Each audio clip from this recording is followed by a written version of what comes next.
एक लड़का था। वह इतना गरीब था कि उसे खाने के लिए भी दर बदर भटकना पड़ता था, लेकिन जब वो खाने का इंतज़ाम करके लाता तो उसके खाने से कुछ हिस्सा गायब हो जाता था। एक दिन उसे पता चला कि वो खाना गायब होने के पीछे एक चूहे का हाथ है। उसने चूहे को पकड़ा और उससे कहा कि तुम्हें पता है मैं इतना गरीब हूँ, फिर भी तुम मेरा खाना चुराते हो। अगर तुम्हें चुराना ही है तो किसी अमीर का चुराओ ना। लेकिन वह चूहा बोला कि तेरी किस्मत में बहुत थोड़ी चीज़ें लिखी हैं और जो लिखी हैं तुझे वही मिलेंगी। भले तू कितनी ही कोशिश कर ले, भले तू कितना भी इकट्ठा कर ले, उसे अपने पास नहीं रख सकता। यह जानकर लड़के को बहुत आश्चर्य हुआ कि ऐसे कैसे हो सकता है। तब चूहे ने कहा कि अगर तुझे जानना ही है कि तेरी किस्मत में क्या लिखा है तो भगवान बुद्ध के पास जा, वही तुझे बता सकते हैं कि तेरी किस्मत में क्या है।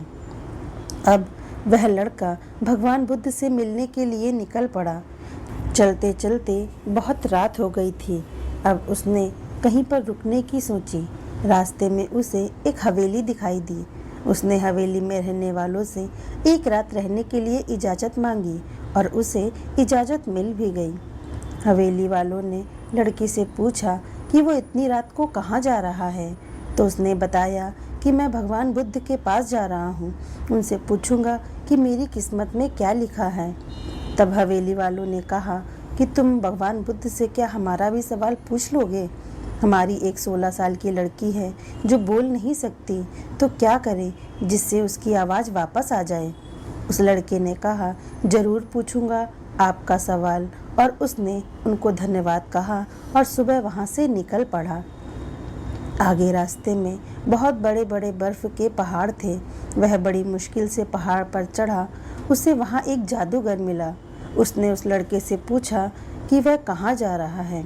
तब उसने कहा, मैं भगवान बुद्ध के पास जा रहा हूँ, उनसे अपनी किस्मत के बारे में पूछूंगा। तो जादूगर ने कहा कि क्या तुम भगवान बुद्ध से मेरा एक सवाल पूछोगे? तो उसने कहा, हाँ पूछूंगा, बताओ क्या सवाल है। तो जादूगर ने कहा, हजारों सालों से मैं तपस्या कर रहा हूँ ताकि मैं स्वर्ग में जा सकूँ, और मेरे हिसाब से अब तक तो मुझे स्वर्ग में चले जाना चाहिए था, तो मैं स्वर्ग में जाने के लिए क्या करूँ? लड़के ने कहा, ठीक है, मैं आपका सवाल भगवान बुद्ध से पूछ लूँगा। उस जादूगर के पास एक छड़ी थी। उस छड़ी की मदद से उस लड़के को बर्फ़ के पहाड़ के ऊपर उसने पहुँचा दिया। जब वह आगे बढ़ा तो उसके सामने बहुत बड़ी चुनौती थी। वहाँ बहुत बड़ी नदी थी जो वह खुद पार नहीं कर सकता था। तभी उसकी मुलाकात एक बहुत बड़े कछुए से हुई। कछुआ उसे लेकर जाने के लिए तैयार हो गया। फिर कछुए ने भी उससे वही सवाल पूछा, तुम कहाँ जा रहे हो?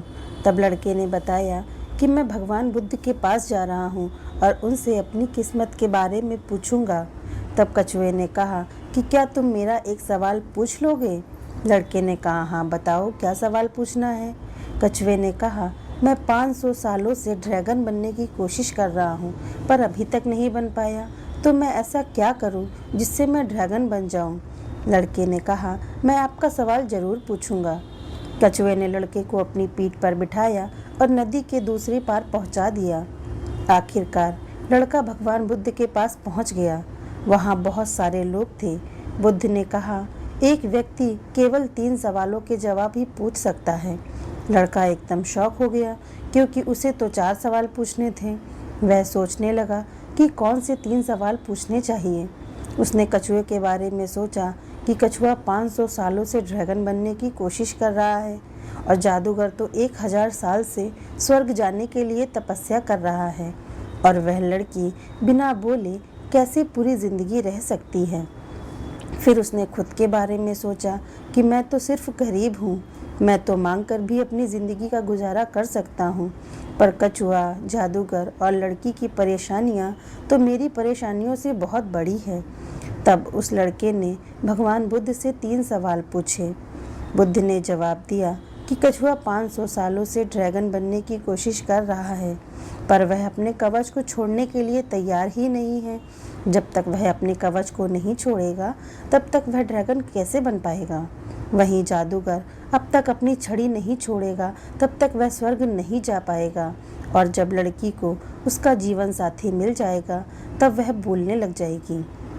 यह सब सुनकर लड़का वापस कछुए के पास आया और उसे सब कुछ बताया तो कछुए ने अपना कवच निकाल कर उसको दे दिया। जैसे ही कवच निकाला उसमें से कीमती मोती निकले। वह मोती कछुए ने लड़के को दे दिए और वह ड्रैगन बन गया। फिर जादूगर के पास गया और सारी बात बताई तो जादूगर ने अपनी जादू की छड़ी लड़के को दे दी और वह स्वर्ग में चला गया। उसके बाद लड़का उसी हवेली में आया जहाँ उसने रात गुजारी थी। जब वह वहाँ गया तो लड़की सामने आई और बोली, उस रात हमारे हवेली पर तुम ही आए थे ना। इस तरह लड़के को पैसा, पावर और एक खूबसूरत जीवन साथी मिल गई। जीवन में कुछ पाने के लिए कुछ खोना पड़ता है। जब जादूगर ने छड़ी खोई तो उसे स्वर्ग मिल गया। वैसे ही जीवन में कुछ भी बड़ा करने के लिए हमें अपने कंफर्ट जोन से बाहर आना होता है। पानी का जहाज़ सबसे ज़्यादा किनारे पर ही होता है, पर जहाज़ किनारे के लिए नहीं बना है, वह बीच समंदर में लहरों को चीरते हुए आगे बढ़ने के लिए बना है। इसलिए जीवन में कुछ भी बड़ा करने के लिए रिस्क तो लेना ही पड़ता है। और दोस्तों, अगर आपको लगता है कि आपके जीवन में बहुत सारी प्रॉब्लम्स हैं तो ज़रा एक नज़र उन लोगों पर भी डालिए जिनके पास रहने को घर नहीं है, खाने को रोटी नहीं है, कोई देख नहीं सकता, कोई चल नहीं सकता, कोई बोल नहीं सकता। तो फिर क्या आपकी प्रॉब्लम उनकी प्रॉब्लम से बड़ी है? ज़रा सोच कर देखिए।